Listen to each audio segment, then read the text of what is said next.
انسان کی زندگی میں جو چیزیں اسے بہت زیادہ نقصان دیتی ہیں اور بہت پیچھے چھوڑ دیتی ہیں، دنیاوی معاملات سے لے کر روحانی، اخلاقی، قلبی اور قرب الہی کے معاملات تک کو جو چیزیں نقصان پہنچاتی ہیں، ان میں ایک بڑی چیز غفلت ہے۔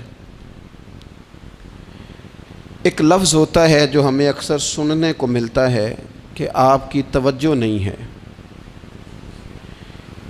یہ ڈھیر سارے لوگوں کا مطالبہ ہوتا ہے، اہل خانہ بھی مطالبہ کرتے ہیں، کئی موقع پر والدین بھی مطالبہ کرتے ہیں، غرباء بھی مطالبہ کرتے ہیں کہ امیروں کی ہماری طرف توجہ نہیں ہے۔ اور یہ بڑی لازمی سی بات ہے کہ کسی چیز پر جب توجہ رہتی ہے تو وہ چیز بہتر ہو جاتی ہے، اور جب عدم توجہی کا لوگ مظاہرہ کرتے ہیں تو وہ معاملہ خراب ہو جاتا ہے۔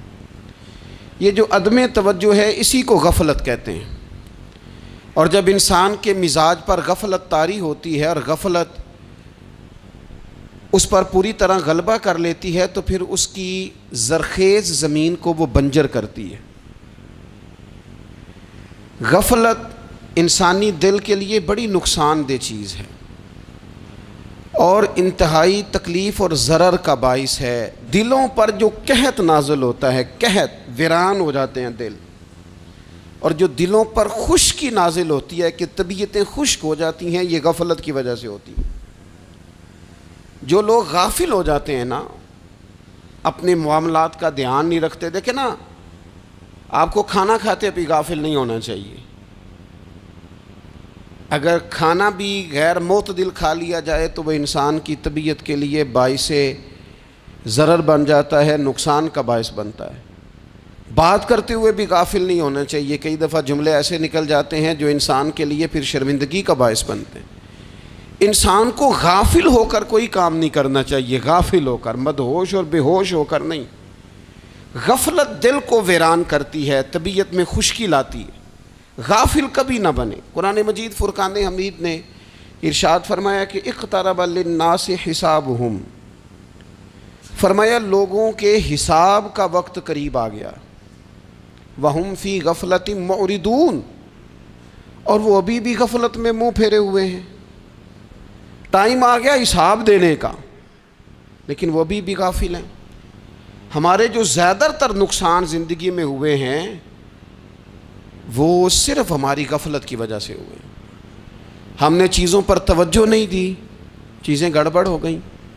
جس آدمی نے پھول لگائے ہوں، پھل لگائے ہوں، کھیتی لگائی ہو، وہ دانہ ڈال کے پانی دے کے فارغ نہیں ہو سکتا، اسے توجہ کرنی پڑتی ہے۔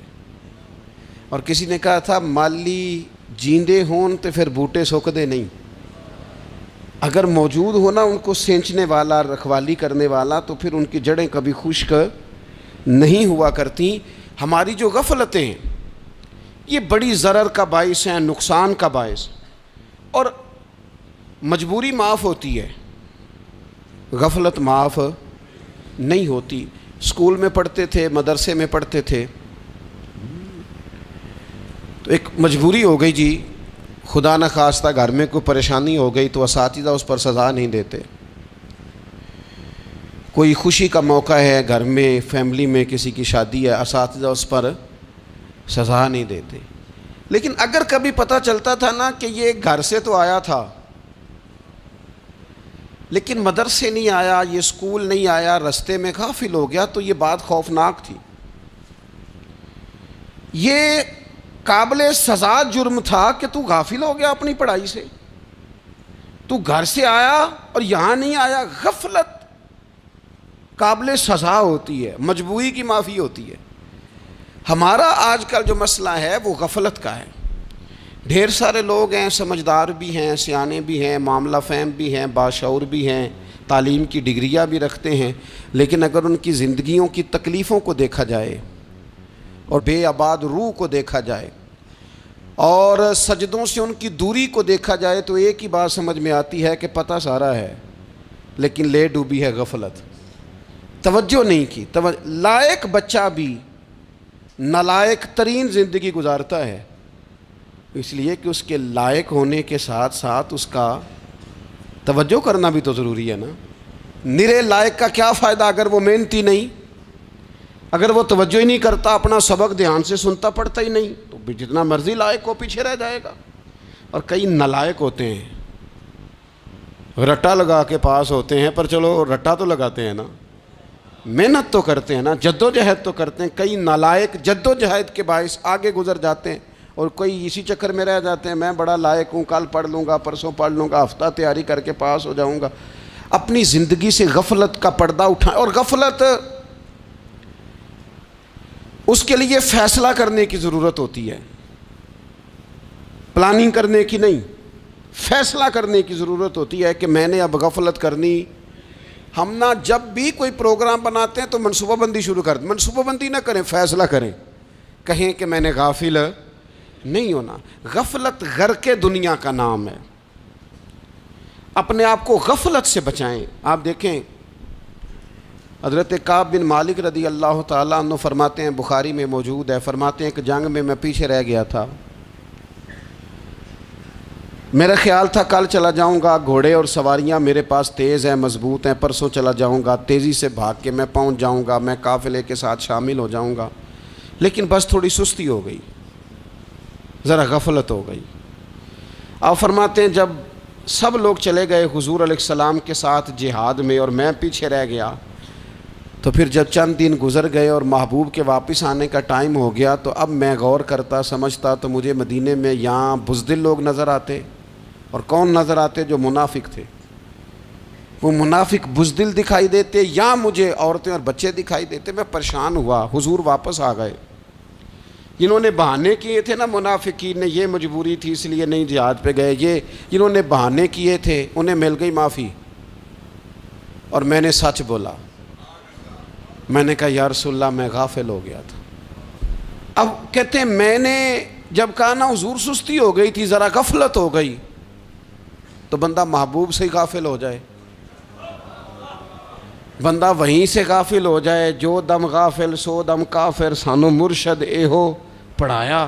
جب کہا نا حضور وہ غلطی ہو گئی، کوئی مجبوری نہیں تھی، تو فرماتے ہیں باقیوں کو معافی مل گئی، میرے ساتھ حضور ناراض ہو گئے۔ ایک دن نہیں، 2 دن نہیں، 50 دن حضور ناراض رہے۔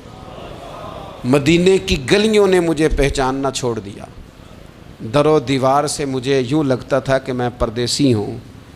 فرماتے ہیں میں مسجد میں آتا تھا، میں جب محبوب کو دیکھتا تو حضور رخ انور پھیر لیتے، اور مجھے پتا تھا جب میرا چہرہ ادھر ادھر ہوتا تو پھر کریم رحمت کی نظر فرماتے۔ فرماتے ہیں 50 دن مسلسل، پھر مجھے حکم ہوا کہ بیوی بھی بھیج دو، میکے بچے بھی بھیج دو، ننھال یعنی تنہا رہ جاؤ۔ فرماتے ہیں وہ میں نے قید تنہائی کاٹی، لیکن شکر اللہ کا یہ ہے کہ میں سچا تھا، بس ذرا بھول گیا تھا، بس ذرا غفلت ہو گئی تھی۔ تو فرماتے ہیں پھر اللہ تبارک و تعالیٰ نے میرے اوپر فضل یہ فرمایا کہ میری توبہ کا اعلان رب نے قرآن مجید میں فرمایا۔ تو غافل نہ بنے کبھی بھی۔ ہمارا نا مسئلہ یہ ہے، اور آپ نے ناراض نہیں ہونا، ڈھیر سارے لوگ غافل ہو جاتے ہیں، مالدار بھی غافل ہیں، صاحبان علم بھی الا ماشاء اللہ بہت ساری جگہوں پہ غافل ہیں۔ جن لوگوں کو 4 لوگ جاننے لگ جاتے ہیں، کوئی مقام حاصل ہو جاتا ہے، وہ بھی بہت ساری جگہوں سے غافل ہو جاتے ہیں الا ماشاء اللہ۔ غفلت بڑی تکلیف والا منظر ہے۔ جو لوگ سمجھتے ہیں نا میں اب گڈ بک میں آ گیا ہوں، اب میں اچھا ہو گیا ہوں، اب میرے لیے خیر کہا جاتا ہے، مجھے اچھائی شاید یہ مستقل میرے ساتھ رہے گی، تعریف ہی ہوگی ہمیشہ، وہ بھی غافل ہو جاتے ہیں۔ اور یہ غفلت ٹھیک نہیں ہوتی۔ وجہ دیکھنی چاہیے کس وجہ سے انسان کو وقار مل رہا، عزت مل رہی۔ اپنی زندگی سے غفلت کو اتار پھینکیں۔ تھوڑی دیر کی تو غفلت ہوتی ہے، لمبی تو نہیں۔ 2 منٹ کے لیے صرف اس نے ڈرائیونگ کرتے ہوئے چہرہ موبائل کی طرف کیا تھا، 2 ہی تو منٹ لگے تھے۔ لمحوں نے خطا کی تھی، صدیوں نے سزا پائی۔ لمحوں نے خطا کی تھی، صدیوں نے سزا پائی۔ ایک لمحے کے لیے غافل ہوئے تھے اور صدیاں، نسلیں روتی رہ گئیں پیچھے۔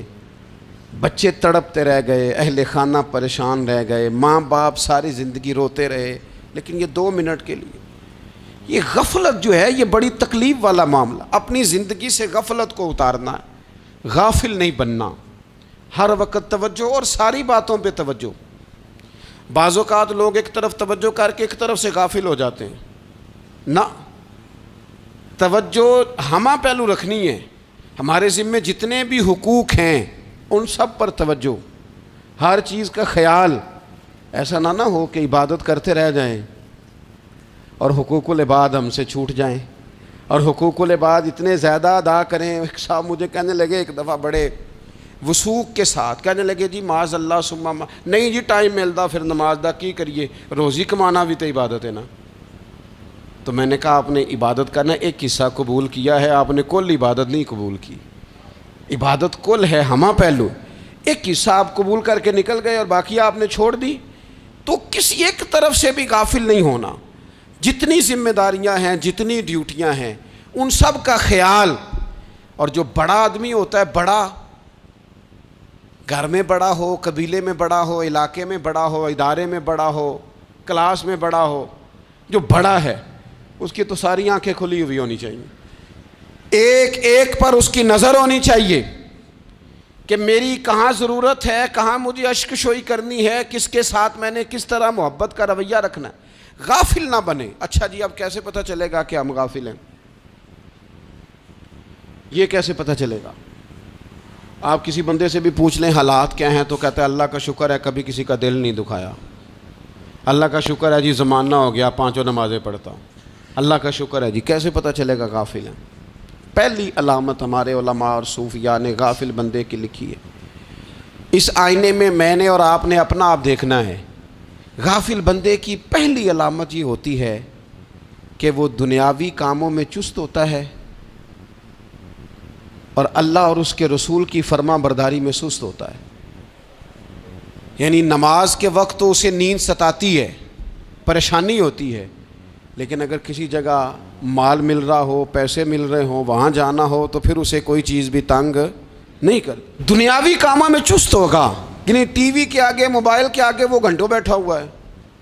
اور اگر اسے 25 منٹ قرآن پاک سننا پڑ جائے، اگر اسے 20 منٹ دینی محفل میں بیٹھنا پڑ جائے، اگر اسے کہا جائے کہ تو 20 رکعت نماز نفل ادا کر، دنیاوی کاموں میں چست ہے، دینی کاموں میں، یہ غفلت کی پہلی علامت. پھر ذاتی معاملات پہ پیسہ خرچ کرنا ہو تو ڈھیر سارا ہے، کسی غریب کی مدد کرنی ہو تو.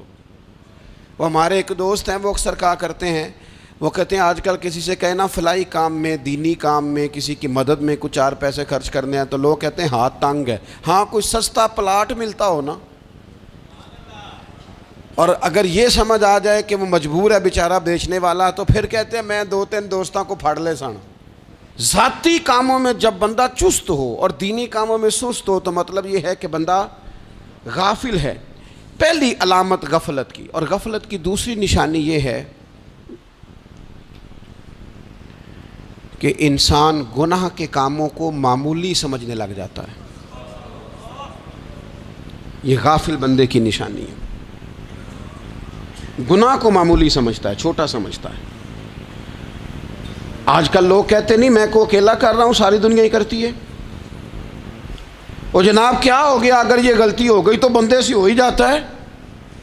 گناہ کو معمولی سمجھنا، چھوٹا سمجھنا اور کہنا پھر کیا ہو گیا ہے، انسان سے غلطی ہو جاتی ہے. آپ دیکھ لیں کہ سینکڑوں بیسیوں گناہوں کا بوجھ ہمارے سروں پہ ہوتا ہے، لیکن کوئی ہمارا دبدبہ ہے، کوئی ہماری گفتگو ہے، کوئی ہمارے جملوں میں خود پسندی ہے، کوئی ریاکاری ہے، کوئی تصنع ہے. یہ غافل بندے کی علامت ہے. نبی اکرم صلی اللہ تعالیٰ علیہ وآلہ وسلم نے فرمایا مومن اپنے گناہوں کو پہاڑ کی طرح سمجھتا ہے. یہ بخاری میں حدیث ہے. مومن پہاڑ کی طرح جانتا ہے اور وہ ڈرتا ہے کہ کہیں وہ پہاڑ اس کے اوپر گر نہ جائے، یعنی کہیں مجھے میرے گناہ کی سزا نہ مل جائے. چھوٹے گناہ کو بھی پہاڑ جانتا ہے، یار مجھ سے غلطی ہو گئی، مجھے ٹھیک کر لینی چاہیے، مجھے معافی لے لینی چاہیے، مجھے توبہ کر لینی چاہیے. مومن اپنے اوپر گناہ کو پہاڑ کی جانب سمجھتا ہے. اور حضور علیہ الصلوۃ والسلام فرماتے ہیں کہ یہ جو فاسق اور فاجر ہوتا ہے نا، اللہ کا نافرمان، یہ گناہ کو مکھی کی طرح سمجھتا ہے، یہ سمجھتا ہے میں نے اشارہ کرنا ہے مکھی نے اڑ جانا ہے۔ مومن کی علامت یہ ہے کہ وہ پہاڑ جانتا ہے اگر غلطی ہو جائے تو پہاڑ۔ امام اعظم ابو حنیفہ رحمۃ اللہ علیہ گزر رہے تھے تو بارش ہو گئی تھی اور کوفہ میں کیچڑ تھا، تو آپ نے جو جوتے پہنے ہوئے تھے ان جوتوں سے چلتے ہوئے نا آپ کے پاؤں سے کچھ مٹی اڑی، تو سامنے ایک یہودی تھا، اب اس زمانے میں دیواریں کچی ہوتی تھیں، اس کے دیوار پر جا کے وہ مٹی جو تھی وہ لگ گئی۔ اب امام صاحب بڑے پریشان ہوئے کہ میں نے اس کی دیوار کو آلودہ کر دیا۔ یہاں تو لوگ اپنی اینٹیں رکھتے رکھتے کئیوں کی دیواریں توڑ ہی دیتے ہیں، اور پھر وہ اس پر ماننے کو بھی تیار نہیں ہوتے، تسلیم کرنے کو بھی تیار نہیں ہوتے۔ وہ کہتے ہیں پھر کیا ہو گیا، اب ہمارا یہاں گھر ہے تو ہم نے ٹرالی منگوانی نہیں تھی، ہمارا حق بنتا تھا۔ امام صاحب کے پیروں سے ذرا کیچڑ اڑا، یہودی کی دیوار پہ لگا، اس کی کچی دیوار تھی۔ امام صاحب پریشان ہو گئے، سوچنے لگے کہ اگر میں دیوار سے یہ کیچڑ اتارتا نہیں تو یہ بھی زیادتی ہے، میں نے اس کی دیوار کو گدلا کر دیا، اور اگر میں اتارتا ہوں تو کچھ مٹی اس کی دیوار کی بھی اتر جائے گی، کچی دیوار ہے، یہ بھی زیادتی ہے۔ مومن گناہ کو پہاڑ کی طرح سمجھتا ہے کہ کہیں گر نہ جائے، اس کی بھی کہیں سزا نہ مل جائے۔ امام صاحب نے اس کے دروازے پہ دستک دی، وہ باہر آیا تو اتفاق سے وہ آپ کا مقروض بھی تھا، اس نے پیسے دینے تھے۔ باہر نکلتے ہی کہنے لگا اوہ آپ تو قرض لینے آ گئے، میرے پاس تو ابھی گنجائش نہیں ادا کرنے کی۔ تو امام صاحب کہنے لگے تو قرض چھوڑ، وہ میں نے معاف کیا، میرے سے غلطی ہو گئی ہے، میں آ رہا تھا، لکڑی کے جوتے اس زمانے میں کھڑاؤں لوگوں نے پہنے ہوتے تھے، کہا وہ میرے پیروں سے ذرا کیچڑ اڑا ہے، تیری دیوار پہ لگ گیا ہے۔ اب میں بڑی دیر سے کھڑا سوچ رہا ہوں کہ اگر میں تیری دیوار صاف نہ کروں تو میں نے یہ میلی کر دی، گدلی کر دی، یہ بھی بات درست نہیں ہے، زیادتی، اور اگر میں اسے صاف کرتا ہوں کچی دیوار سے کچھ مٹی اتر جائے گی تو یہ بھی زیادتی ہے، اب تو بتا میں کیا کروں۔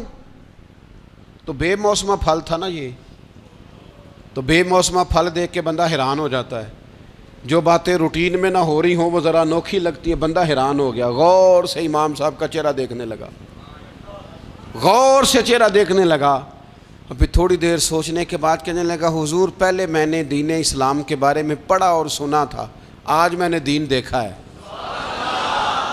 پہلے میں نے سنا تھا کہ دین اسلام اس طرح کا ہے، آج میں نے دین ہم نہ پوری دنیا کے کافروں کو دین سنانا چاہتے ہیں، دکھانا نہیں چاہتے، ہم نیک نظر آنا چاہتے ہیں، نیک بننا نہیں چاہتے، ہم نیک نظر آنا چاہتے۔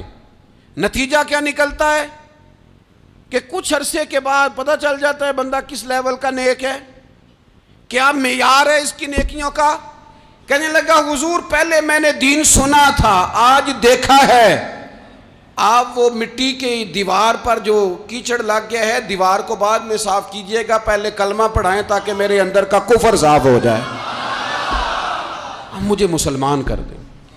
تو غافل آدمی جو ہوتا ہے نا، وہ پھر تیسری بات، جب بندہ بہت زیادہ غافل ہو جاتا ہے پھر اعلانیہ گناہ کرنے لگتا ہے۔ ایک گناہ پھر اس کا اظہار گناہ، ایک بندہ حدیث پاک میں آتا ہے، ایک بندہ رات کو کوئی غلطی کرتا ہے، اللہ تعالیٰ اس پہ پردہ ڈال دیتا ہے، لیکن وہ سویرے خود لوگوں کو بتاتا پھرتا ہے میں نے یہ کیا، میں نے یہ کیا۔ جب آپ اظہار گناہ کرتے ہیں نا تو سامنے والا بھی دلیر ہوتا ہے، کہتا ہے اس نے کیا میں کر لوں گا تو پھر کیا ہوا۔ ہمارے علماء نے لکھا ہے کسی کی نماز قضا ہو جائے تو کسی کو بتائے نہ، قضا پڑھ ڈالے، اس کا جگہ جگہ ذکر نہ کرے۔ جب آپ کہیں گے نا میری قضا ہو گئی تو آپ کے ساتھ رہنے والا بچہ دوست سمجھے گا یار اس کی قضا ہو گئی ہے تو میری بھی ہو جائے گی تو کیا ہوا۔ گناہ کرنا بھی گناہ ہے اور گناہ کا اظہار بھی گناہ ہے۔ نبی اکرم صلی اللہ تعالیٰ علیہ وآلہ وسلم نے ارشاد فرمایا میری ساری امت کو معافی مل جائے گی سوائے ان لوگوں کے جو اعلانیہ گناہ کرتے ہیں۔ یہ بخاری مسلم دونوں میں حدیث موجود ہے۔ جو اعلانیہ گناہ، جنہوں نے خود ساری دنیا کو گواہ بنا لیا، میں نے یہ بھی جرم کیا، یہ بھی کیا، یہ بھی کیا، یہ بھی کیا، خود انہوں نے لوگوں کے، بہت بڑے غافل آدمی کی علامت ہے کہ گناہ کرے اور پھر اوپر سے اعلانیہ گناہ کرے، اتنا بڑا جرم کرے۔ پھر چوتھی علامت اگر ہم دیکھنا چاہیں کہ ہم غافل تو نہیں. تو غافل بندے کی چوتھی علامت یہ ہوتی ہے کہ وہ فضول کاموں میں وقت بڑا ضائع کرتا ہے. فضولیات میں ادھر بیٹھے ہیں ادھر بیٹھے ہیں, یہاں گپ شپ ہو رہی ہے, وہاں موبائل دیکھا جا رہا ہے, پھر کچھ ٹائم ملا ہے تو پھر کہیں دور دراز کسی ہوٹل پہ کھانا کھانے چلے گئے, پھر کچھ ٹائم ملا تو چلو نکلتے ہیں ذرا کوئی ہفتہ سیر کر آتے ہیں, یہاں گپ شپ ہے, فلاں کو ڈسکس کر لیتے ہیں, فلاں کے بارے میں بات کر لیتے ہیں, سیاسی تبصرے کر لیتے ہیں, یہ تھوڑی گفتگو ہو جاتی, چلے محلے داروں پہ تبصرہ شروع کرتے ہیں, کون روٹی زیادہ کھا رہا ہے اور کس کے پاس پیسے زیادہ آ گئے, چلو جا کے پتہ کرتے ہیں. حالانکہ یہ پتہ نہیں کرنا چاہیے تھا, پتہ تو اس کا کرنا چاہیے تھا جو بیچارہ کل سے بھوکا ہے. خبر تو اس کی رکھنی چاہیے تھی جس بیچارے کے گھر میں بچوں کے لیے پہننے کو کپڑے موجود نہیں ہیں. اس پر تبصرہ یہ کرتے ہیں کہ یہ محنت کیوں نہیں کرتے, اور اگر کسی پر اللہ عطا کر دے پھر حساب ضرور لگاتے ہیں کہ ذرا معلومات کرو یہ اتنی جلدی آگے کیسے نکل گئے. غافل بندے کی علامت ہے وقت کا ضائع کرنا اور فضول کاموں میں ضائع کرنا اور بلا وجہ ضائع, اور ایسے سوالات کرنا جن کی ضرورت ہی کوئی نہیں, بالکل ضرورت ہی نہیں, کوئی مطلب ہی نہیں, لیکن ہم لوگ وقت ضائع. یہ غفلت کی علامت, غفلت. اللہ والوں کی علامت کیا تھی؟ ایک بات انہوں نے زندگی میں لے لی, سیکھ لی, پھر ساری زندگی اسی پہ گزار دی. ان کا ارادہ تھا نا کشکول سیدھا کیا. کچھ لوگ ساری زندگی لیکچر قبول لے کے سن کے پھر بھی سمجھنے کو تیار. یہ غافل دل کی علامت ہے. اس لیے نبی پاک صلی اللہ تعالیٰ علیہ وسلم نے فرمایا دو نعمتیں ایسی ہیں جن میں اکثر لوگ غفلت میں ہیں, ایک صحت اور دوسری فراغت. لوگ بلا وجہ وقت ضائع کرتے ہیں. اللہ نے صحت دی ہے, کسی خیر کے کام میں لگائیں. اگر آپ کے پاس فارغ وقت ہے تو قرآن پاک کو یاد کریں, ترجمہ اور تفسیر سے پڑھیں, محبوب پاک علیہ السلام کی احادیث کو یاد کریں, اللہ والوں کی باتیں سنیں. وقت ملے تو عبادات میں لگائیں, نوافل میں لگائیں, تلاوت میں لگائیں, ذکر اذکار میں لگائیں, اور پھر اللہ مزید توفیق عطا کرے تو کسی کے بھلے میں وقت لگائیں. گلی سے کوئی کانٹا اٹھائیں, کوئی روڑا اٹھائیں, کوئی کسی کی مدد کریں. لیکن یہ غافل ہونے کی علامت ہے کہ اپنے وقت کو ضائع کرنا. اور پھر اسی طرح غفلت کی پانچویں علامت یہ ہے کہ اگر بندے کو دنیا سے پورا پیار ہو جائے, یعنی شب قدر میں بھی آ کے کہتا ہے یا اللہ کبھی پیسے دے دینا, شب برات والے دن بھی کہتا ہے کہ مالک اگر کبھی کوئی ایسا سبب لگ جائے نا, یعنی بیت اللہ شریف کے سامنے کھڑے ہو کے بھی اگر اس نے مال ہی مانگنا ہے وہاں بھی اس نے یہی سوال کرنا ہے, حب دنیا اتنی غالب آ جائے. تو یہ غافل ہونے کی علامت. دنیا ضرورت ہے, مقصد نہیں ہے. دنیا کی حاجت ہے, مقصد نہیں ہے. یہ مقصود نہیں. اور جب لوگ فقط دنیا کے مال کو, دولت کو, نبی پاک علیہ السلام نے فرمایا وہ لعنتی ہے جو درہم اور دینار کا بندہ بن گیا ہے, پیسوں کا بندہ بن گیا ہے. مل جائے تو خوش ہوتا ہے, نہ ملے تو تکلیف میں آ جاتا ہے. یہ غافل بندے کی علامت. مومن تو وہ ہوتا ہے کہ دولت رزق حلال ضرور کماتا ہے تاکہ کسی کے آگے ہاتھ نہ پھیلانا پڑے, کوشش ضرور کرتا ہے, پر دنیا کو جیب میں جگہ دیتا ہے, دل میں نہیں دیتا. اس کی جگہ جہاں ہے اسے وہاں رکھتا ہے, اسے دل میں جگہ. دل تو ایک ہے, اس میں رب و رسول کو بسائیں گے یا کسی اور کو بسائیں گے.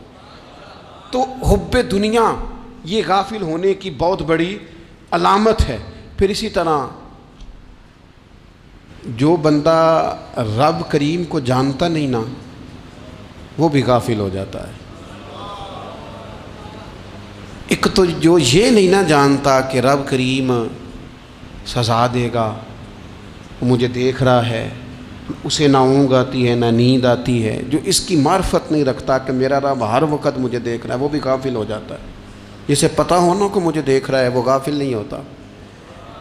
اور جو یہ سمجھ لیتا ہے نا کہ شاید معاذ اللہ ثم, اس یقین کو پکا نہیں کرتا, وہ غافل ہو جاتا ہے. اور ایک جو یہ نہیں نہ جانتا کہ رب مہربان کتنا ہے وہ بھی غافل ہو جاتا ہے. مجھے بتائیے سب سے زیادہ تو بندہ اس کے دروازے پہ جاتا ہے نا جو سب سے زیادہ مہربانی کرنے والا ہو, اس دروازے سے بندہ اٹھتا ہی نہیں.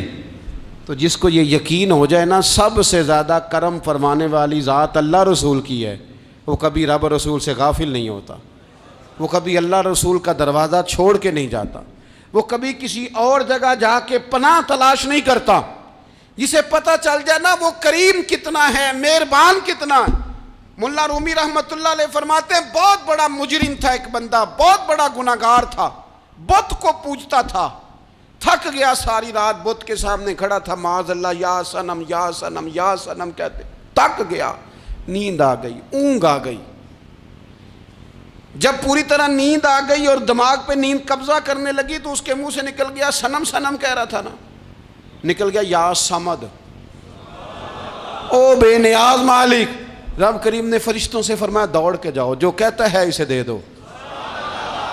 فرشتے کہنے لگے مالک وہ تو بت کو پکار رہا تھا، اس نے تو غلطی سے نام لیا ہے۔ فرمایا مجھے نہیں پتا، لیکن دیکھو نا اس نے مجھے پکارا تو ہے نا، کتنی دیر سے جھوٹے کو پکار رہا تھا، اس کا معاملہ حل نہیں ہوا۔ اب اگر سچے کو پکارنے پہ بھی حل نہ ہوا تو فرق کیا رہ جائے گا؟ دے دو جو مانگتا ہے، دے دو۔ میرے دوست گھر پتہ چل جائے وہ کریم کتنا ہے، وہ مہربان کتنا ہے۔ میرے رسول پاک علیہ الصلوۃ والسلام نے تو فرمایا تیری آنکھ سے اگر اس کے خوف سے اتنا آنسو بھی نکل گیا جتنا مچھر کا پر ہوتا ہے، تو جس طرح بھینس کے تھنوں سے نکلا ہوا دودھ واپس تھنوں میں نہیں نہ جاتا، جو اتنا بھی روئے نہ روئے اللہ کے خوف سے، وہ بندہ دوزخ میں نہیں جائے گا۔ تھوڑی دیر کے لیے ڈر جائے اپنے رب سے، آئے تو صحیح۔ عدم معرفت غفلت پیدا کرتی ہے، تو آ تو صحیح، وہ تو کریم ہی بڑا ہے، وہ تو مہربان ہی بڑا ہے۔ حضرت زنیرہ رضی اللہ تعالی عنہ حضور کی صحابیاں ہیں۔ ایام جو مکے کے تھے مسلمانوں پر بڑی آزمائش کے تھے، انہیں بڑا مارا کفار نے، اتنا مارا کہ ان کی بینائی چلی گئی، نظر آنا بند ہو گیا۔ کافروں کی عورتوں نے تانا دیا کہ تو نے ہمارے بت چھوڑے ہیں نا، تو دیکھنا تیری بینائی چلی گئی۔ تو جناب زنیرہ اللہ پہ بھروسہ، توکل، معرفت الہی کا جذبہ، اٹھ کے کھڑی ہو کہنے لگی چپ کرو، تمہارے جھوٹے بت کیا کر سکتے ہیں، میرا رب چاہے تو صبح جب میں اٹھوں تو میری آنکھیں روشن ہو، اگر کریم کرم کر دے۔ لوگ کہتے ہیں واقعی ایسا ہوا، جب وہ سویرے اٹھیں تو اللہ نے ان کی روشنی واپس کر دی تھی۔ تجھے پتہ چل جانا وہ مہربان کتنا ہے۔ وہ ایک بزرگ تھے تو ان سے کسی نے کہہ دیا کہ اگر آپ کا حساب آپ کے ماں باپ کے ذمہ ہو جائے تو پھر کیسا، پوچھنے کے لیے قیامت میں اگر ماں باپ حساب لیں تو پھر کیسا۔ تو بڑے سیانے لوگ تھے جو دل والے تھے، کہنے لگے نہیں، رب کریم ہی ٹھیک ہے، اس لیے کہ وہ ماں باپ سے کہیں بڑھ کر پیار کرنے والا ہے۔ اگر یہ معرفت مل جائے وہ کریم کتنا ہے۔ اور جب بندہ پوری طرح اس کی بارگاہ میں آ کے تڑپ جاتا ہے نا، مولا میں جاؤں کدھر، تیرا دروازہ چھوڑ کے جاؤں کدھر۔ اقبال کہتے ہیں وہ ایک سجدہ جسے تو گراں سمجھتا ہے، 1000 سجدوں سے دیتا ہے آدمی کو نجات۔ تجھے جگہ جگہ جھکنا نہیں پڑے گا اگر تو صحیح معنوں میں اپنے رب کی بارگاہ میں جھک جائے۔ تو میرے عزیز کوشش کریں کہ اس کی معرفت، اس کا کرم، اس کی عطا اور اللہ تبارک و تعالیٰ کے حاضر و ناظر ہونے پر عین الیقین، حق الیقین حاصل کریں۔ اور پھر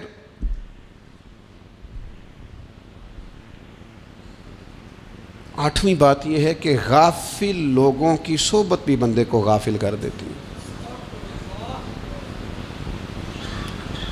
غافلوں کی صحبت میں نہ بیٹھیں، ان کی صحبت میں بیٹھیں جن کے پاس بیٹھنے سے دل میں رب رسول کی محبت پیدا ہوتی ہے۔ غافلوں سے بچیں۔ چنگیاں دے لڑ لگی ساں تے چولی چ پھل پئے، تے جدوں میں پیڑیاں دے سنگ رل گئی تے میرے اگلے بھی ڈول گئے۔ برے آدمی کی صحبت بندے کو غافل کر دیتی۔ غافلوں کی صحبت میں کبھی نہ بیٹھیں، کبھی نہیں۔ غافل آدمی آپ کو غافل کر دے گا۔ میرے نبی پاک علیہ الصلوۃ والسلام نے فرمایا انسان اپنے دوست کے مذہب پر ہوتا ہے۔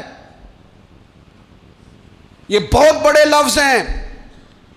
فرمایا المرء علی دین خلیلہ، انسان اپنے دوست کے مذہب پر ہوتا ہے۔ تو دیکھ تو نے دوست کس کو بنایا ہے، جو تیرے دوست کا مذہب ہوگا وہی تیرا ہو جائے گا۔ ہم نے دوست بنایا نا غوث پاک جیلانی کو، ہم نے یاری لگائی ہے نا داتا علی اجمیری سے، ہماری نسبت ہے نا معین الدین اجمیری سے، ہمارا تعلق ہے نا بہاؤالدین زکریہ ملتانی سے، ہمارا رشتہ ہے نا حضرت مجدد الفسانی سے، ہم ماننے والے ہیں نا اعلیٰ حضرت بریلوی کے، ہمارا تعلق ہے کبھی جماعت علی سے کبھی مہر علی سے، ہمارا ان سے تعلق ہے تو صبح شام ہماری زبان پہ رہتا ہے بالغ العلا بکمالہ کشف الدجی بجمالہ حسنت جمیع خصالہ صلو علیہ وآلہ۔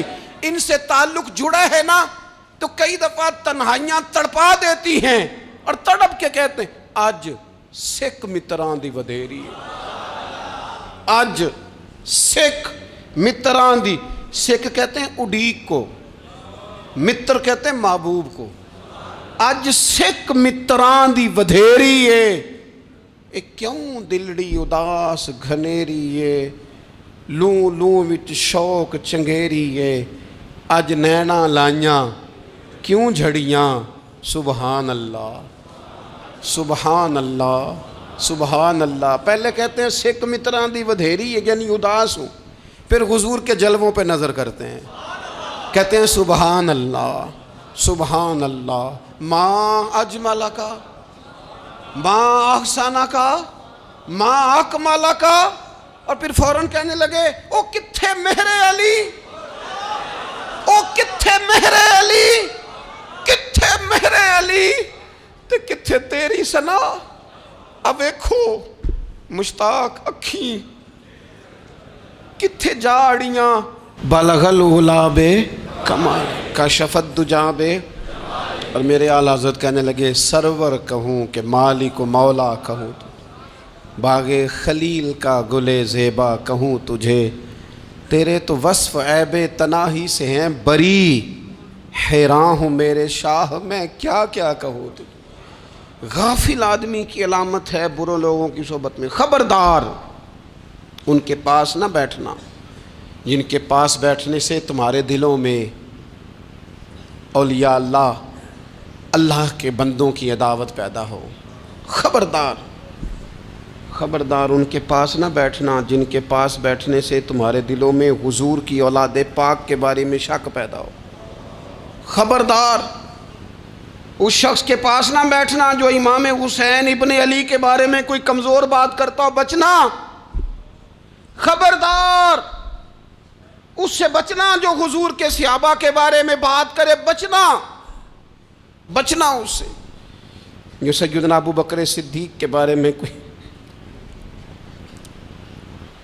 دیکھو کیا مقدر ہیں صدیق و فاروق کے، جن کے گھر ہی رحمتوں کے خزینے میں، بھلا کیا کہا نبی پاک، حضور نے فرمایا میرے اوپر جس نے نیکی کی تھی بدلہ دے دیا ہے، یہ جو میرے ابو بکر صدیق ہے نا، ان کو میں اللہ کی بارگاہ میں لے جاؤں گا، کہوں گا مالک تو ہی بدلہ عطا فرما۔ ایک ہاتھ میں جناب صدیق کا ہاتھ پکڑا، ایک میں حضرت عمر کا ہاتھ پکڑا، اور حضور مسجد نبوی سے باہر آ رہے ہیں، دیکھنے والے کی زبان سے بے ساختہ سبحان اللہ نکل گیا، کیا شان ہے کیا مقدر ہے۔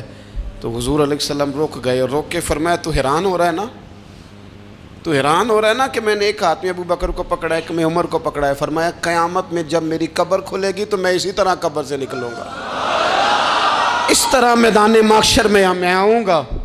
خبردار حضور ایک وفاداروں کے وفادار رہنا، ان کے وفادار رہنا، ان کے وفادار رہنا بڑا عجیب دور آیا ہے۔ ہم نے یہ دور دیکھا ہے کہ لوگ حضور کے صحابہ کے بارے میں بھی بات کریں گے، اب نبی پاک کی اولاد پاک کے بارے کو بھی ڈسکس کیا جائے گا۔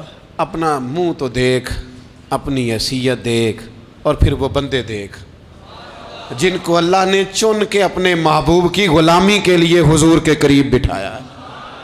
تو بچنا ایسے لوگوں سے، پرہیز کرنا، خبردار عقیدہ ستھرا رکھنا، عقیدہ ستھرا رکھنا، صاف رہنا، پاکیزہ رہنا، غافلوں کی صحبت سے بچنا۔ بڑا ڈرتے ہیں اللہ سے، دعائیں مانگتے ہیں یا اللہ نسلوں میں بھی وہی بندے پیدا فرما جو عقیدے پکے رکھنے والے ہیں، وہ بندے پیدا فرما ہماری نسلوں میں۔ ایک وہ بندہ بھی غافل ہو جاتا ہے جو امیدیں لمبی لگا لیتا ہے، جن کے منصوبوں میں دولت بھی ہوتی ہے، گھر بھی ہوتا ہے، اولاد کا بڑا ہونا بھی ہوتا ہے، پوتے پوتیاں نواسے نواسیاں دیکھنا بھی ہوتا ہے، یہاں بھی گھر وہاں بھی گھر، یہ سیر، یہ سارا کچھ ہوتا ہے، لیکن رب کی بارگاہ میں پیش ہونا جن کے پیش نظر نہیں ہوتا۔ لمبی امیدیں۔ حضرت مولا علی شیر خدا فرمایا کرتے تھے، میں تم پر دو باتوں کا خوف کھاتا ہوں، جو ڈر آتا ہے، ایک یہ کہ تم خواہش کی پیروی کرو گے، جو نفس کی خواہش ہوگی اس کے پیچھے لگ جاؤ گے، اور ایک کہ تم لمبی لمبی امیدیں باندھو گے، اتنے سال جینا ہے، اتنے 100 سال جینا، یہ کرنا ہے وہ کرنا ہے۔ منصوبہ بندی کریں مستقبل کے لیے، وہ بری نہیں، لیکن تیاری رکھیں، تیاری رکھیں، اس بات کا بھی خیال رکھیں کہ اللہ کی بارگاہ میں حاضر ہونا۔ یہ غفلت کی چیزیں ہیں جو بندے کو غافل کر دیتی ہیں۔ جو لوگ اللہ کا ذکر نہیں کرتے وہ بھی غافل ہو جاتے ہیں، اور جو فضول باتیں زیادہ کرتے ہیں نا، ہنستے زیادہ ہیں۔ فَلْيَضْحَكُوا قَلِيلًا وَلْيَبْكُوا كَثِيرًا۔ قرآن کہتا ہے زیادہ رویا کرو، کم ہنسا کرو۔ نبی پاک علیہ الصلوۃ والسلام سے پوچھا تھا حضرت عقبہ بن عامر نے کہ یا رسول اللہ نجات کس چیز میں ہے؟ تو نبی پاک علیہ الصلوۃ والسلام نے فرمایا ایک تو اپنی زبان قابو میں رکھو، دوسرا فرمایا اپنے گھر میں ٹھہرے رہو، تمہارا گھر تمہارے لیے کافی ہو، فضول نہ نکلو گھر سے، اور تیسرا فرمایا اپنی خطاؤں پہ رویا کرو۔ کثرت کلام اور فضول کلام اور بلا وجہ یہ بندے کو غافل کرتا ہے، دل کو سخت کرتا ہے۔ یہ چند چیزیں ہیں جو انسان کو غفلت میں ڈالتی ہیں۔ اپنے آپ کو ان چیزوں سے بچائیں اور غفلت کو توڑیں۔ آپ کے ذمے، میرے ذمے جو حقوق العباد ہیں ان کا پتہ کریں، جو اللہ رسول کے حقوق ہیں ان کی خبر دیکھیں، ہماری جو ذمہ داریاں ہیں ہم کس طرح انجام دے رہے ہیں اس پر توجہ کریں، اپنے معاملات کو ٹھیک کریں۔ ہم انسان ہیں، کوتاہیاں تو رہ جائیں گی، لیکن جب کوشش کریں گے تو پھر رب تعالیٰ مدد بھی فرمائے گا۔ ایک بات اور کرنی ہے، ایک تو میں نے عرض کیا غفلت کو توڑنا، ایک دوسری بات قرآن مجید کا ایک سبق اور، جب غفلت توڑنی ہے تو پھر لازمی طور پر ایک کام کرنا پڑے گا۔ میں نے یہ عرض کیا تھا کہ پلاننگ نہیں کرنی، فیصلہ کرنا ہے۔ تو فیصلہ کرنا ہے تو کرنا کیا ہے؟ پھر قرآن حکیم نے سورہ بقرہ میں کہا فاستبقوا الخیرات، یعنی تم نیکیوں کی طرف دوڑو، جلدی جلدی نیکیاں کرو، فٹافٹ، دیر نہ کرو۔ فٹافٹ سے مراد یہ نہیں کہ نیکی جلدی جلدی کر جاؤ، یعنی ٹال مٹول نہ کرو خیر کے کام میں، کل کریں گے، پرسوں کریں گے، عمرہ کر رہے ہیں پھر نیکی ہیں، حج کر رہے ہیں پھر نیکی ہیں، بچے بیال ہوں پھر میں نیک ہوں، یہ تھوڑا سا یہ کام ٹال مٹ۔ فاستبقوا الخیرات، نیکیوں کی طرف دوڑو، جلدی کرو، بھاگو۔ نبی پاک صلی اللہ تعالیٰ علیہ وسلم نے فرمایا 5 چیزوں سے پہلے غنیمت جانو۔ حضور علیہ الصلوۃ والسلام فرمانے لگے ایک تو تم جوانی کو نہ بڑھاپا آنے سے پہلے پہلے غنیمت سمجھ لو۔ نبی کریم صلی اللہ تعالیٰ علیہ وآلہ وسلم ارشاد فرمانے لگے کہ اپنی صحت کو غنیمت جان لو، بیماری آنے سے پہلے پہلے۔ پھر حضور علیہ الصلوۃ والسلام فرمانے لگے اگر اللہ نے تمہیں مال دیا ہے، وسعت دی ہے، تو نیکی کر لو، خرچ کر لو اللہ کے راستے میں، خدا نہ خواستہ تم پر غریبی آ جائے۔ اور پھر حضور سید عالم صلی اللہ تعالیٰ علیہ وسلم فرمانے لگے اگر تمہیں اللہ نے کچھ فراغت دی ہے، بہت زیادہ مصروف نہیں ہو، تو غنیمت جان لو، جلدی سے نیکی کر لو قبل اس کے کہ تم مشغول ہو جاؤ۔ اور 5ویں بات حضور نے بیان کی، فرمایا زندگی کو غنیمت جانو، موت آنے سے پہلے پہلے جلدی سے نیکی کر لو۔ نیکی کے لیے ساری زندگی منصوبہ بندی نہ کرتے رہو، نیکی کے لیے دیکھو نا، ہماری زندگی میں یہاں دنیا میں رہ کے چند منٹوں میں وہ نیکی کی جا سکتی ہے جو قیامت کے بعد صدیوں کا ہمارا فائدہ کرے گی، صدیوں کا فائدہ کرے۔ کرتے نہیں، پلاننگ کر رہے ہیں، منصوبہ بندی کر رہے ہیں، بس تیاری کر رہے ہیں، بس حضرت آپ دعا کر دیں، اللہ تعالیٰ دعائیں بھی قبول فرمانے والا ہے، لیکن جو نیکی نصیب ہوتی ہے اسے جلدی سے کر گزریں، اسے فٹافٹ کریں۔ میں ایک گاؤں میں گیا، اب تو خیر وہ دور نہیں رہا، یہ 10-15 سال 20 سال پہلے نا جو نوجوانوں کی مصروفیات ہوتی تھیں ان میں سے ایک مصروفیت یہ ہوتی تھی کہ گندم لے کے چکی پہ جانا ہے، آٹا پسوا کے لانا ہے۔ یہ ایک بڑی، چونکہ سبھی گھروں کے اندر سال کے لیے گندم سٹاک کر لی جاتی تھی، تو گندم لے کے جانا یہ ایک ڈیوٹی ہوتی تھی۔ ایک نوجوان ایک گاؤں میں، اس کی مجھے تعریف سننے کو ملی، تو ایک بوڑھی اماں کہنے لگی یہ تو بڑا نصیباں والا ہے، سارے دے آٹا پیا لے ہوندا ہے۔ اور آتے جاتے پوچھ لیتا ہے کہ اماں کوئی کہنے لگی میرے بچے باہر ہوتے ہیں، یہ مجھے دوائی بھی لا دیتا ہے شوگر کی، میں مریضہ ہوں۔ یعنی خیر جتنی ہو سکے، جتنی۔ میرے ایک سنگی ہیں تو سڑک پہ کوئی بندہ کھڑا ہوتا ہے نا، اللہ تعالیٰ انہیں سلامت رکھے، بندہ کھڑا ہوتا ہے تو کہتے ہیں میں اس سے پوچھ لیتا ہوں بابا جی کدھر جانا ہے، فلانی جگہ جانا ہے، تو کہتے ہیں میں موٹر سائیکل پہ بٹھا لیتا ہوں۔ بندہ دیکھ کے مجھے سمجھ آ جاتی ہے ضرورت مند ہے، کوئی چور نہیں، کوئی ڈاکو نہیں، ضرورت مند ہے۔ میں اسے منزل تک نیکی جتنی میسر آئے، جس حد تک میسر آئے۔ کیا کہا ہمارے نبی پاک علیہ السلام نے؟ حضور نے ہم سے فرمایا کچھ نہ ہو سکے تو بات ہی مسکرا کے کر لینا، اس پر ہی اللہ صدقے کا ثواب عطا کر دے۔ فاستبقوا الخیرات، جلدی سے نیکی کر لو، اپنے نامہ اعمال میں روز نیکیاں جمع کرو، کوئی نہ کوئی خیر کا کام روز کرو اور جلدی سے کرو۔ صحیح مسلم میں حدیث ہے، نبی پاک صلی اللہ تعالیٰ علیہ وسلم فرمانے لگے جلدی جلدی نیکی کے کام کر لو ان فتنوں سے پہلے جو اندھیری رات کے حصوں کی طرح فتنے ہوں گے۔ فرمایا اس وقت حال یہ ہوگا کہ آدمی صبح مومن ہوگا، شام کو کافر ہو جائے گا، شام کو مومن ہوگا تو صبح کافر ہو جائے گا۔ اور فرمایا لوگ دنیا کے بدلے اپنا دین تک بیچ ڈالیں گے۔ معاذ اللہ جھوٹی قسمیں نہیں کھائی جاتی، جھوٹا قرآن مجید نہیں لوگ اٹھا لیتے، لوگ دنیا کے لیے دین بیچ ڈالیں گے۔ اس سے پہلے جب فتنے اتنے زیادہ ہو جائیں، اس سے پہلے نیکی کر لو، کوئی خیر کا کام کر لو، جلدی سے کچھ ایسا کر لو۔ حضرت عقبہ بن حارث رضی اللہ تعالیٰ عنہ فرماتے ہیں یہ دیکھیں ہمارے نبی پاک علیہ السلام کی سیرت کیا ہے، حضور کا اسوہ کیا ہے، نبی پاک علیہ السلام ہماری تربیت کس طرح کرتے۔ حضرت عقبہ بن حارث رضی اللہ تعالیٰ عنہ کہتے ہیں ہم نے نبی پاک علیہ السلام کے ساتھ عصر کی نماز پڑھی، یہ صحیح بخاری میں موجود ہے۔ فرماتے حضور سلام پھیرتے ہی فوراً اٹھ کے گھر تشریف لے گئے۔ یہ ہمارے لیے انوکھی بات تھی، غیر متوقع تھی، پہلے کبھی ایسا ہوا نہیں۔ سلام پھیرا نماز کا، حضور جلدی سے تشریف لے گئے۔ اب ہم حیران تھے اور حیرت انگیز طور پر حیران تھے کہ کریم اتنی جلدی تشریف لے گئے۔ تھوڑی دیر ہوئی حضور واپس آ گئے تو محبوب پاک علیہ السلام فرمانے لگے گھر میں ایک چھوٹی سی ڈلی، ایک چھوٹا سا ٹکڑا سونے کا پڑا تھا، مال آیا تھا سارا صدقہ کر دیا، وہ تھوڑا سا پڑا تھا، اچانک مجھے یاد آیا وہ تو پڑا رہ گیا۔ تو حضور فرمانے لگے میں نے کہا کہیں ایسا نہ ہو جائے کہ ساری رات گزر جائے اور میرے گھر میں پڑا ہی رہ جائے، میں جلدی سے جا کے اسے خیرات کر دوں۔ میں نے خیرات کیا پھر میں واپس آ گیا ہوں۔ جلدی سے نیکی، جلدی سے نیکی کر لی جائے۔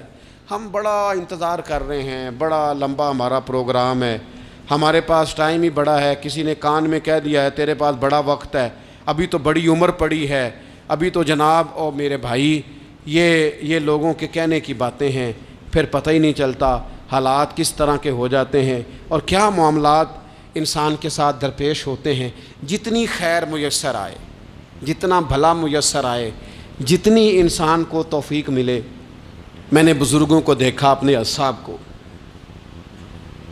پہلے وہ خدام سے کہتے کہ میں سونے لگا ہوں اور پابند کرتے لوگوں کو کہ فلاں وقت، بزرگوں کو میں نے دیکھا اپنے، وہ پابند کرتے لوگوں کو کہ فلاں وقت میں موجود ہوں گا آنا، خود پابند فرماتے، اور پھر جب بیدار ہوتے تو سب سے پہلے خدام کو بلا کے پوچھتے کوئی مہمان تو نہیں آیا؟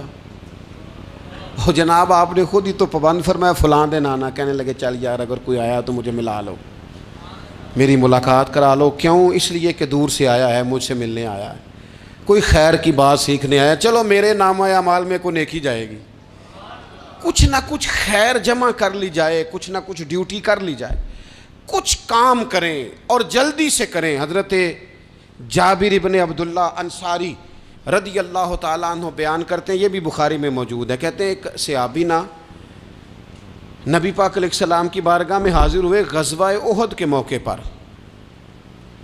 اور حال ان کا یہ تھا کہ وہ کھجور کھا رہے تھے اور کھجور انہوں نے منہ میں رکھی ہوئی تھی۔ حضور کی بارگاہ میں حاضر ہوئے اور عرض کرنے لگے یا رسول اللہ صلی اللہ تعالیٰ علیہ وسلم اگر میں شہید کر دیا جاؤں تو کہاں جاؤں گا؟ حضور فرمانے لگے جنت میں۔ تو کہتے ہیں انہوں نے جو کھجور منہ کے اندر تھی وہ انہوں نے نگلی نہیں، اندر نہیں لے گئے، اس کو باہر نکالا اور دوڑ کے آگے بڑھے اور جنگ کرنی شروع کر دی۔ اور لڑتے لڑتے شہید ہو گئے۔ کیا سبق دیا انہوں نے؟ سبق یہ دیا کہ نیکی کرنے میں اتنی دیر بھی نہیں کرنی جتنی کھجور کھانے میں دیر لگتی ہے۔ جلدی سے نیکی کرنی ہے، فٹافٹ نیکی کرنی، اس کے اندر ٹال مٹول نہیں کرنا۔ اسی وقت انہوں نے کھجور باہر نکال دی، دوڑ کے انہوں نے حضرت انس بن نضر رضی اللہ تعالیٰ عنہ، حضرت انس بن مالک رضی اللہ تعالیٰ عنہ کے چچا ہیں، میدان احد میں نا، احد پہاڑ کے قریب کھڑے تھے، لوگوں سے کہہ رہے تھے جلدی جلدی ادھر آؤ، وہ جنت جو انسان کو انتقال کے بعد نصیب ہوگی اور قیامت کے بعد نصیب ہوگی، فرماتے تھے مجھے تو ابھی احد پہاڑ کے اندر سے جنت کی خوشبو آ بھی رہی ہے، لہذا جلدی سے آؤ، ادھر دوڑو، جہاد کرو، آؤ کفار سے لڑیں۔ تو نیکی میں دیر نہیں کرنی، جو نیکی میسر آتی ہے، جس کو میسر، ماں باپ میسر ہیں تو خدمت کر لیں، اہل خانہ ہیں تو حسن سلوک کر لیں، اللہ نے اولاد دی ہے تو اچھی تربیت کر لیں، دوست ہیں تو خیر خواہی کر لیں، اگر آپ کو اللہ رمضان عطا کرتا ہے تو زیادہ سے زیادہ اس کی عبادت کر لیں، اگر نظر ٹھیک ہے تو تلاوت زیادہ سے زیادہ کر لیں، زبان چلتی ہے تو رج رج کے مدینے والے محبوب پہ درود و سلام پڑھ لیں، اللہ تعالیٰ کا ذکر کر لیں، جلدی سے خیر جمع کریں، اپنے وقت کو ضائع نہ کریں۔ یہ آج کا سبق ہے۔ ایک تو ہم نے فیصلہ کرنا ہے کہ بس غفلت نہیں، اب غفلت، اب انشاءاللہ اللہ اللہ کرنی ہے، اب کوئی خیر کا کام کرنا ہے۔ میرے حضرت کا ایک جملہ کبھی نہیں بھولنا، فرمایا کرتے تھے زمین کے اوپر کام، نیچے جا کے آرام۔ یہ چھوڑ دیں اتنے گھنٹے سونا ہے تو یہ کرنا ہے تو میری نیند میں دخل کوئی نہ ڈالے، پھر سوتے ہی رہ جائیں گے، سوتے ہی رہ جائیں گے۔ زمین کے اوپر کام اور نیچے جا کے جاگنا ہے، جاگ لے افلاک کے سائے تلے، پھر حشر تک سوتا رہے گا خاک کے سائے تلے۔ اب جاگ لے افلاک کے سائے کے نیچے، جاگ، کھول آنکھیں، ہر وقت کا سونا، ہر وقت سونا، ہر وقت جو اپنے آرام کی فکر کرنا، اس سے نکل آئیں اور اچھا کھانا اور اچھا پہننا اور بس اپنی مرضی کی زندگی من چاہی جینا، اس سے باہر آئیں۔ فیصلہ کریں، فیصلہ کہ اب غفلت نہیں کرنی، اگر اللہ نے کوئی صلاحیت دی ہے تو اسے دین کے کام پہ لگانا ہے، کوئی ڈیوٹی کرنی ہے، کوئی خدمت کرنی ہے۔ دیکھو خدمتیں ہو رہی ہیں، صدیق اکبر مال دے رہے ہیں، عثمان غنی مال دے رہے ہیں، مولا علی نے تلوار پکڑی ہے، میدان میں جا رہے ہیں، فاروق اعظم گلی گلی نگر نگر رسول اللہ کے دین کی پہرے داری کر رہے ہیں، حضرت جناب سیدنا سلمان فارسی ابو ذر غفاری حضور کی مسجد میں جھاڑو دے رہے ہیں، اور بلال حبشی وہ نبی پاک کی مسجد میں اذان پڑھتے پڑھتے رب نے اتنا عروج فرمایا کہ کعبے کی چھت پہ کھڑے ہو کے بھی اذان پڑھنی شروع، انہوں نے اذان دے دی۔ تو کوئی کام کرنا ہے، غفلت کو توڑنا ہے اور نیکی کرنی ہے، ذرا جلدی جلدی خیر کا کام کرنا ہے، نہیں ایسے نہیں، فٹافٹ۔ کیسے جی؟ فٹافٹ۔ تو فٹافٹ کام کریں خیر کا، جلدی جلدی۔ تو یہ خیر کا کام فٹافٹ، جلدی جلدی اور بڑی جلدی اور دوڑ دھوپ کے، اور جب آپ کرتے جائیں گے نا تو پھر اللہ تعالیٰ مواقع بناتا جائے گا۔ آپ سے میری اپیل ہے، بالخصوص میرے ساتھ جو وابستہ سنگیاں، جو پیار کرنے والے ہیں، دو باتیں آج آپ نے لے کے جانی ہیں گھر۔ یہی لنگر ہے، یہی آپ کے لیے دعا ہے، یہی ہمارے بزرگوں کا فیض ہے، یہی نصیحت ہے کہ آپ نے یہ دو باتیں لے کے جانی ہیں۔ غفلت توڑ دینی ہے، فیصلہ کرنا ہے کہ آج کے بعد غافل نہیں ہونا، اور دوسری یہ بات لے کے جانی ہے کہ نیکی جلدی جلدی، فٹافٹ فیصلہ، فٹافٹ نیکی، ایک کر کے پھر انشاءاللہ دوسری کر کے پھر انشاءاللہ تیسری کر کے پھر انشاءاللہ چوتھی، یہ شروع کرنی ہے، اور آپ دیکھیں گے اللہ تعالیٰ مہربانی فرمائے گا، مدد کرے گا۔